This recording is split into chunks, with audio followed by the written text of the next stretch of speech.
नमस्कार दोस्तों, आप सभी का स्वागत है मंगलम स्टडी में। तो आज की वीडियो में हम सीखने वाले हैं उम्र निकालना। तो चलिए दोस्तों वीडियो को शुरू करते हैं। तो सबसे पहले आपको लिख लेना है आज की तिथि, यानी जिस दिन आपको उम्र निकालनी है उस दिन की डेट। सही है। उसके नीचे आपको लिख लेना है जन्म तिथि, यानी कि अपनी जन्म तिथि या उस व्यक्ति की जन्म तिथि जिसकी आप उम्र निकालना चाहते हैं। सही है। क्या लिखना है? सबसे पहले आज की तिथि और उसके नीचे लिखना है जन्म तिथि। इतना काम करना है सबसे पहले आपको। और एक बात और ध्यान में रखनी है कि दिन के नीचे दिन लिखते हैं और माह के नीचे माह लिखते हैं और वर्ष के नीचे वर्ष को लिखते हैं। इसके बाद हम क्या करते हैं, दिन में से दिन को घटा देते हैं, माह में से माह को घटा देते हैं और वर्ष में से वर्ष को घटा देते हैं और उम्र निकल कर के आ जाती है। तो चलिए इसको हल करते हैं। तो 24 में से 20 गए, कितना बचा? 4। 8 में से 5 गए, कितना बचा? 3। और 2023 में से 2010 गए, कितना बचा? 13। तो चलिए मैं इसे विस्तार से लिख देता हूँ। 3 में से 0 गए, कितना बचा? 3। 2 में से 1 गए, कितना बचा? 1। 0 में से 0 गए, कितना बचा? 0। और 2 में से 2 गए, कितना बचा? 0। 2 में से 2 गए, कितना बचा? 0। तो उम्र निकल करके आ गई 13 वर्ष 3 माह 4 दिन। उम्र क्या आ गई? 13 वर्ष 3 माह 4 दिन। परंतु अगर यहाँ पर इस 20 की जगह 25 होता तो क्या 24 में से 25 घट जाता? नहीं घटता।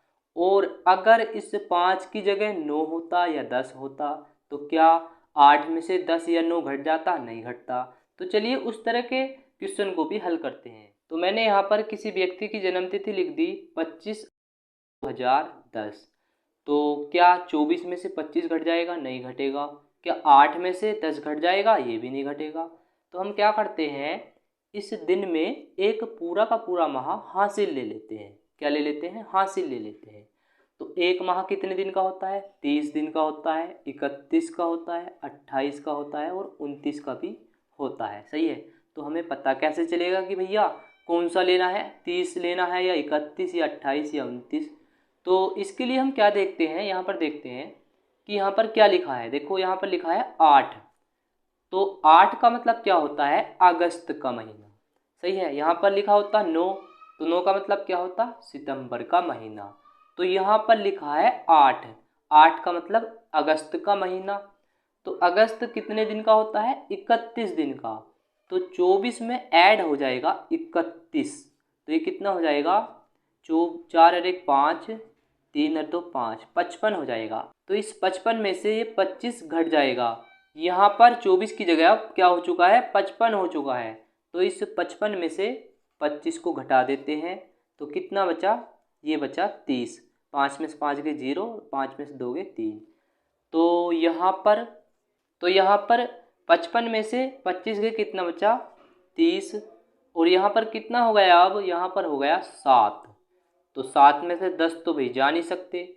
तो हम क्या करेंगे, एक पूरा का पूरा साल यहाँ से उठा लेते हैं और इसमें ऐड कर देते हैं साथ में।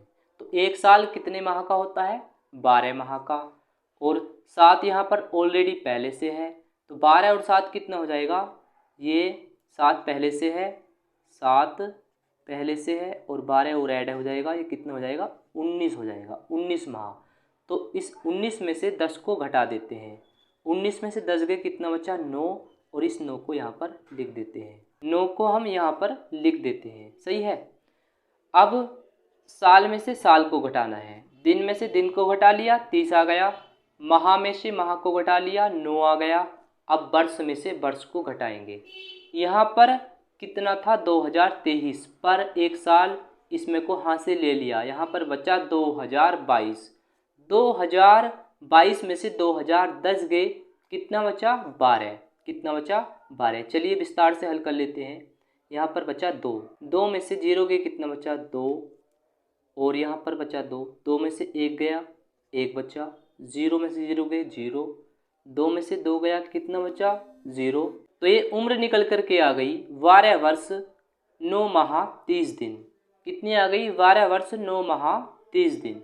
तो इसी तरह से आप उम्र निकाल सकते हैं, सिंपल वाले मेथड से भी और हासिल वाले मेथड से भी। तो आशा करता हूँ ये वीडियो आपको अच्छी लगी होगी।